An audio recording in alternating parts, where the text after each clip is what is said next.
Hare Krishna dear devotees. ఈరోజు మనము మనిషి యొక్క లేదా మానవ జీవితం యొక్క పరమ లక్ష్యం అంటే ఏంటి అనేది ఒక చిన్న కథ ద్వారా అర్థం చేయడానికి ప్రయత్నం చేద్దాము. మనకు అష్టవక్రముని తెలుసు కదండి. అంటే ఎవరి శరీరంలో అయితే 8 వంపులు ఉన్నాయో వాళ్ళని అష్టవక్రముని అంటారు. ఇక్కడ మునివర్యులు అంటే మనకు సామాన్యమైనటువంటి ఋషి కాదండి. ఆయన గొప్ప తపస్సంపన్నులు, తపశ్శక్తి కలిగిన వారు, అలాగే మనస్సును ఇంద్రియాలను నిగ్రహించుకున్నవారు, తపశ్శక్తి కలిగిన వారు, బ్రహ్మ జ్ఞానాన్ని కలిగిన వారు, ఆత్మ సాక్షాత్కారము కలిగినటువంటి గొప్ప వ్యక్తి అండి ఈయన మునివర్యులు. ఈయనకు ఒకసారి ఆహ్వానం వచ్చిందండి. ఎక్కడి నుంచి తెలుసా? మిథిలా నగరం నుంచి, జనక మహారాజు నుంచి ఆయనకు ఒక ప్రత్యేకమైన ఆహ్వానం అనేది వచ్చిందనమాట. ఆ సభకు ఆయన అటెండ్ అవ్వమని. ఎప్పుడైతే ఈ అష్టవక్రముని ఆ సభకు విచ్చేశారో ఆ సభలో ఉండేటువంటి సభ్యులందరూ కూడా ఈయనను చూస్తానే ఎంతో హేళనగా నవ్వారనమాట. ఎందుకు నవ్వారు తెలుసా? ఈయన శరీరంలో 8 వంపులు ఉన్నాయని చూస్తానే ఆయన బాహ్య ఆకారాన్ని చూసి అందరూ పక్కున నవ్వుతూ ఉన్నారనమాట. కంటిన్యూగా నవ్వుతూ ఉన్నారనమాట. అప్పుడు జనక మహారాజు మునివరులను ఎంతో ప్రేమగా, వినయంగా ఆయన్ని ఆహ్వానించి ఆయనకు ఆసనాన్ని ఇచ్చారనమాట. ఎప్పుడైతే ఈ అందరు సభ్యులు ఆయన చూసి నవ్వుతున్నారో ఇక్కడ మునివర్యులు కూడా ఆయన కూడా నవ్వడం స్టార్ట్ చేశారనమాట. ఆయన కూడా నవ్వుతున్నారనమాట. అలాగే నవ్వి ఆయన ఆసీనులయ్యారనమాట. ఆ సభ అంతా ముగిసిన తర్వాత జనక మహారాజుకు ఒక సందేహం కలిగిందనమాట.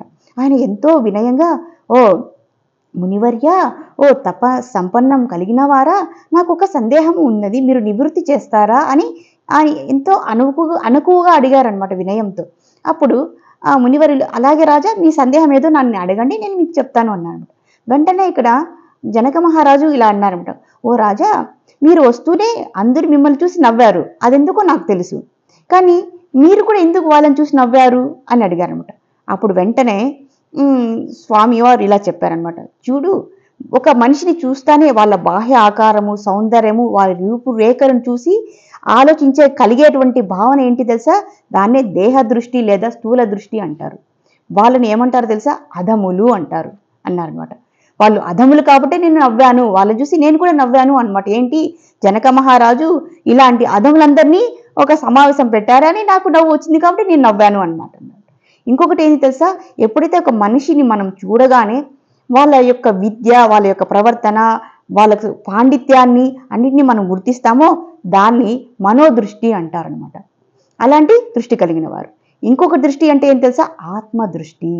ఆత్మదృష్టి అంటే మనం ఒక మనిషిని చూడగానే, ఒక మానవుని చూడగానే మనకేమనిపిస్తుంది? ఆయన హృదయంలో పరమాత్మ తత్వాన్ని ఎవరైతే చూడగలుగుతారో వాళ్ళని ఉన్నతమైన వారిగా మనము ఇక్కడ చెప్పుకుంటూ ఉన్నారన్నమాట శాస్త్రం ప్రకారము. కాబట్టి ఇక్కడ ఎవరైతే పరమాత్మ తత్వాన్ని ఎవరైతే అర్థం చేసుకుంటారో వాళ్ళనే ఆత్మదృష్టి కలిగిన వారు అని అంటారు. చూడండి, మనం ఎన్నో విద్యలు చదువుతాం, ఎన్ని విద్యలు చదివినా కూడా, ఎంతో సంపన్నమైనటువంటి అమూల్యమైనటువంటి విషయాలు తెలుసుకున్నా కూడా ఇంకా కూడా మనం స్థూల దృష్టి లేదా దేహ దృష్టిని కలిగి ఉంటే అది వృధా అండి. కానీ మనకు ఉండవలసింది ఆత్మదృష్టి. ఈ మానవ జీవితం యొక్క పరమ లక్ష్యము ఆత్మదృష్టిని సంపాదించడమే అండి, ఇంకేది కాదండి. అదే అండి అత్యంతమైన ఉన్నత లక్ష్యము మానవ జీవితం యొక్క.